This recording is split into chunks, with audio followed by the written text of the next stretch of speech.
At last, spring arrives, which means finally getting back to walking in familiar places, hearing the sounds of water in the brook, the wind rustling the leaves, and so much birdsong.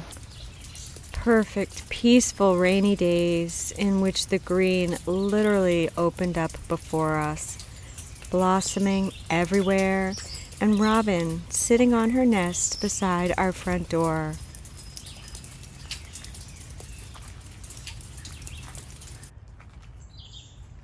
It is so lovely to watch the natural rhythm of it all.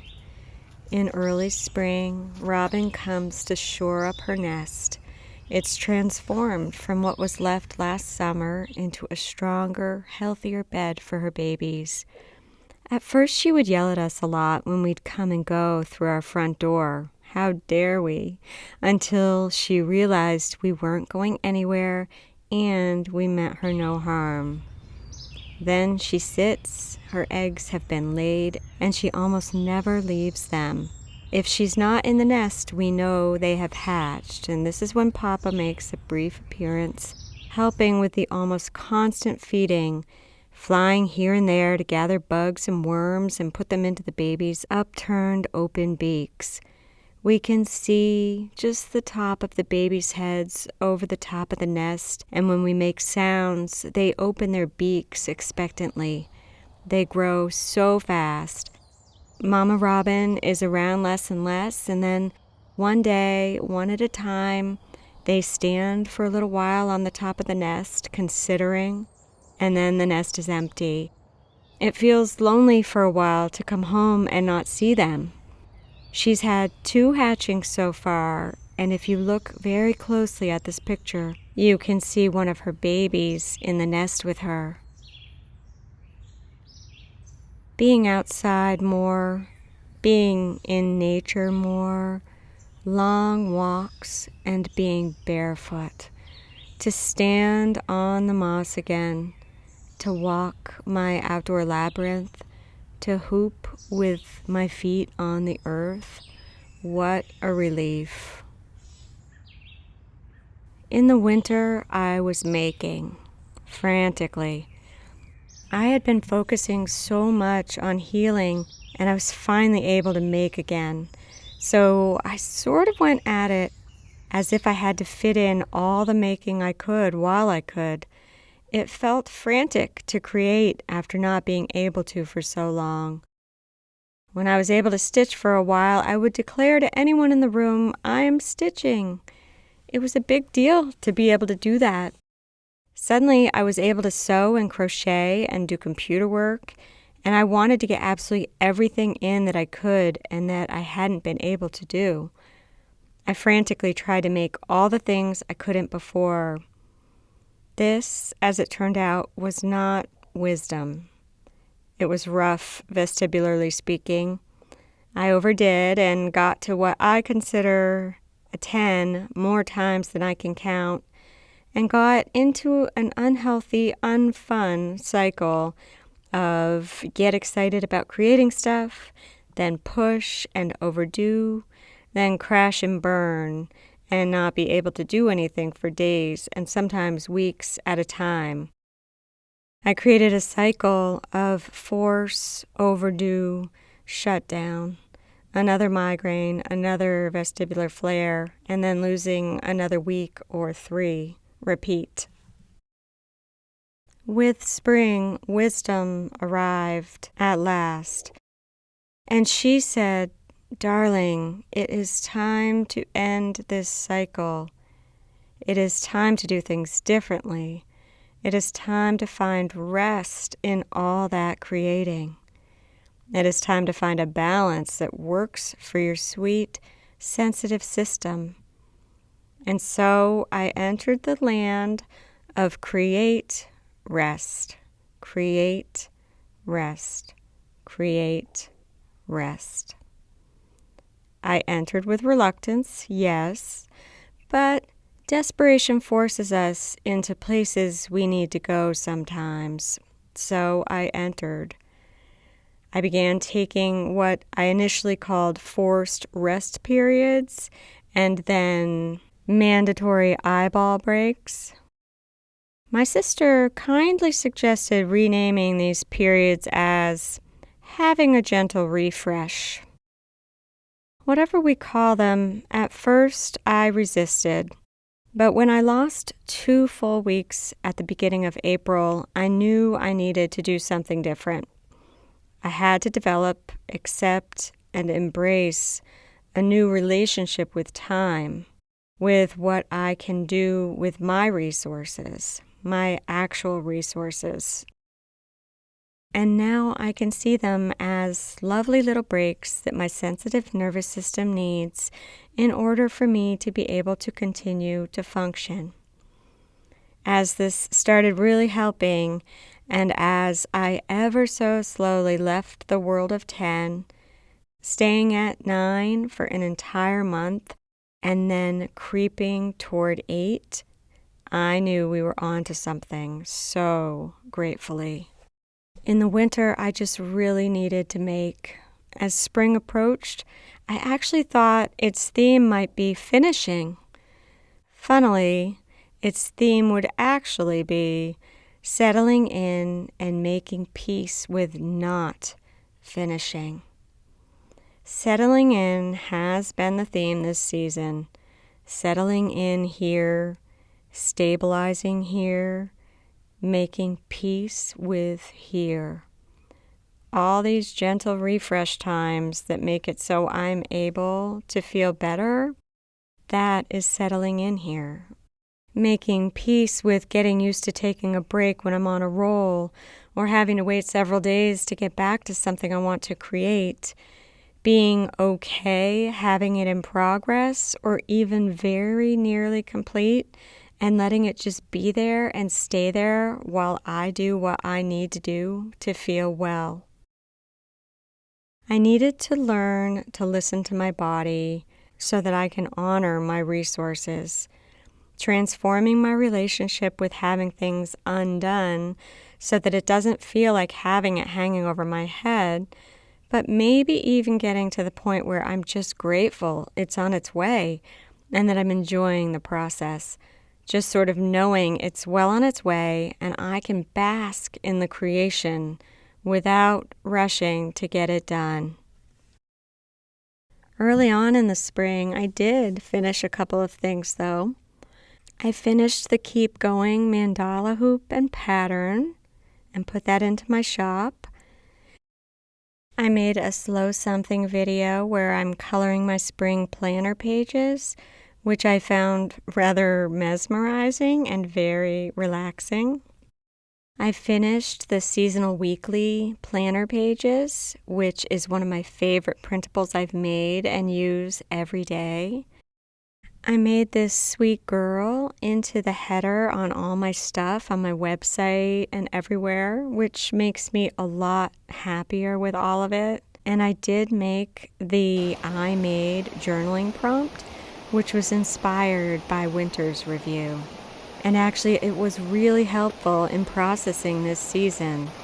I'll be curious how it helps support my journey in the coming year, reviewing at the completion of each season and reflecting on it all. In the review, we go back through our own writing to highlight what stands out or surprises or gives us pause.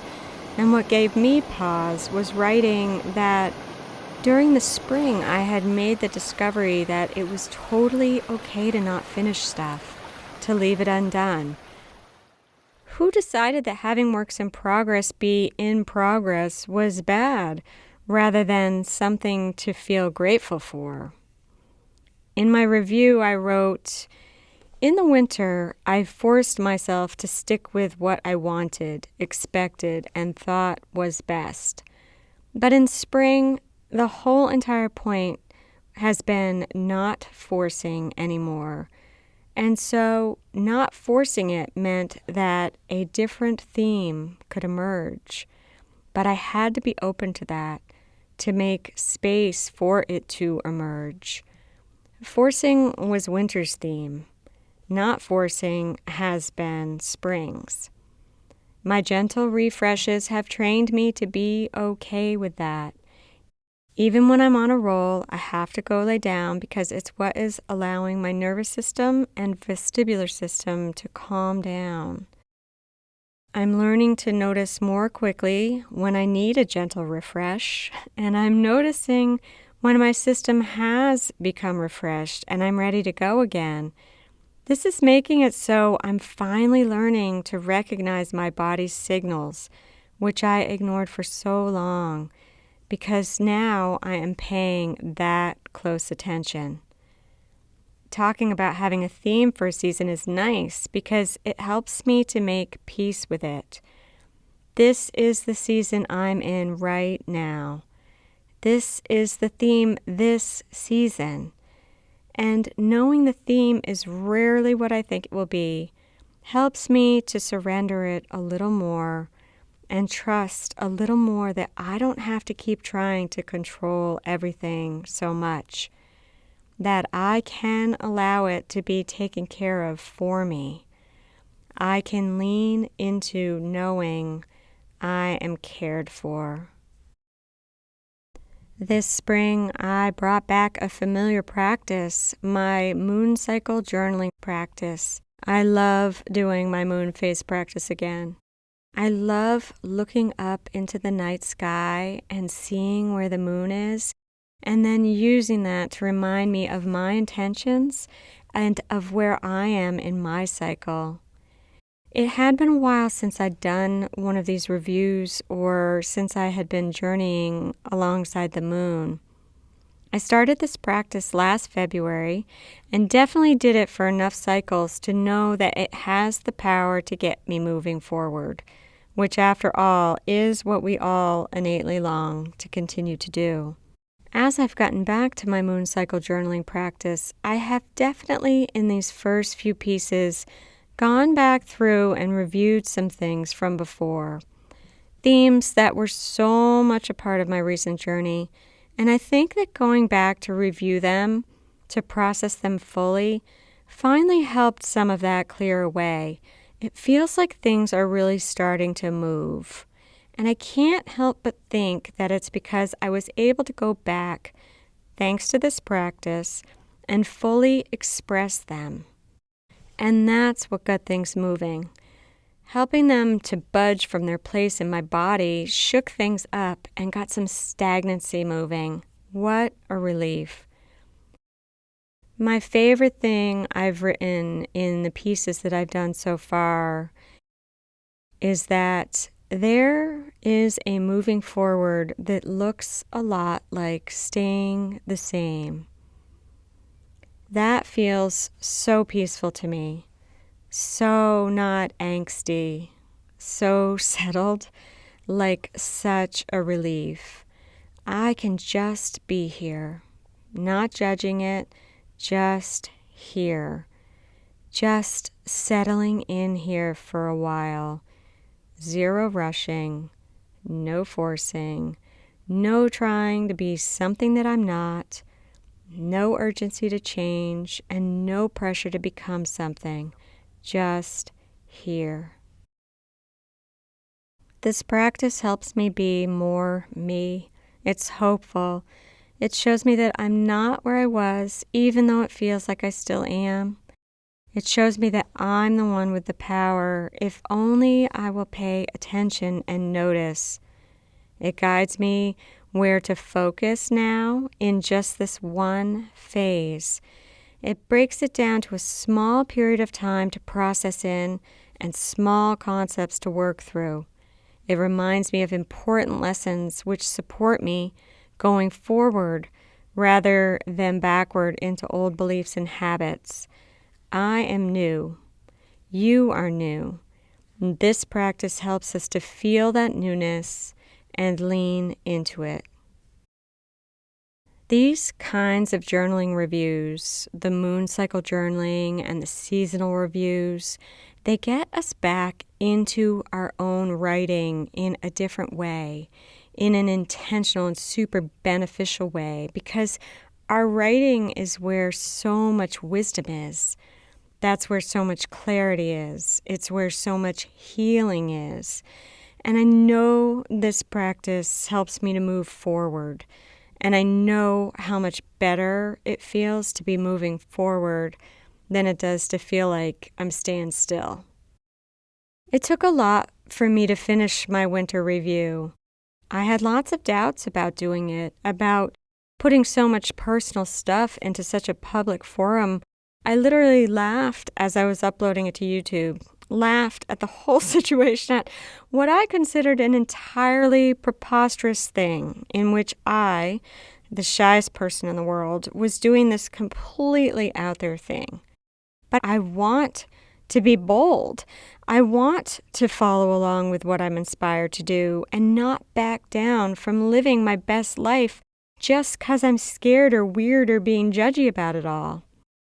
I kept thinking about this quote that I was getting wrong in my head. The actual quote is, "Go confidently in the direction of your dreams," by Henry David Thoreau. But in my head, I kept thinking, "Go boldly in the direction of the life you want."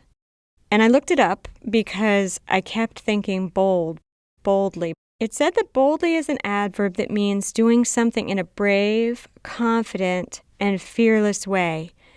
It describes actions taken without hesitation or without worrying about the judgments of others.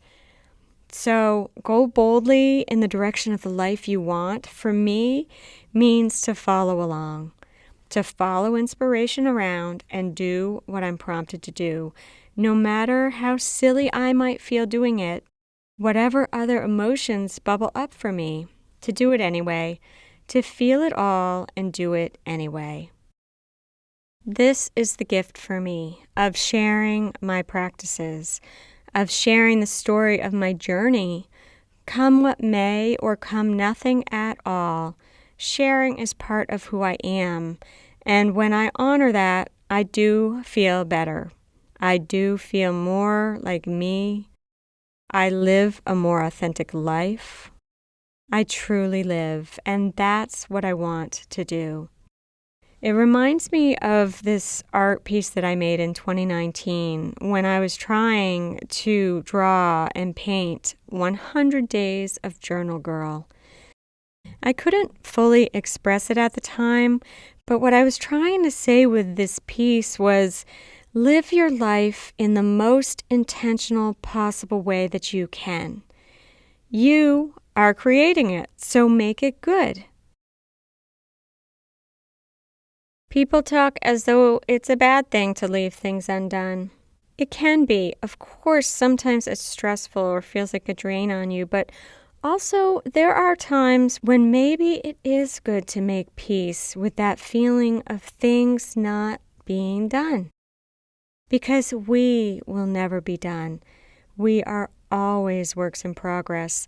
But when we're trying so hard to be finished, it will always feel less than good. This is how most my pictures start out, just a weird little doodle idea to help me express what the heck it is I'm trying to say. Then they continue along. Of course, when I knew I was painting a lab, I wanted to model her after my brown-eyed girl. This is my baby girl Pepper, my best friend for so many years. So I'm in a place of settling into all the healing I've been doing over the years, grounding into what I know sustains me. It's a softer, definitely less frantic time. And that's the work right now. For now, for this season, part of that means leaning into what I already know works, what I already know I love doing, and what I already know makes me me. Life isn't about the finished product, and it is very often messy. But when you can, aim for neutral. And when you can, aim for relief. And when you can, when the capacity is there, aim for a little better. And when you can, aim for pretty good.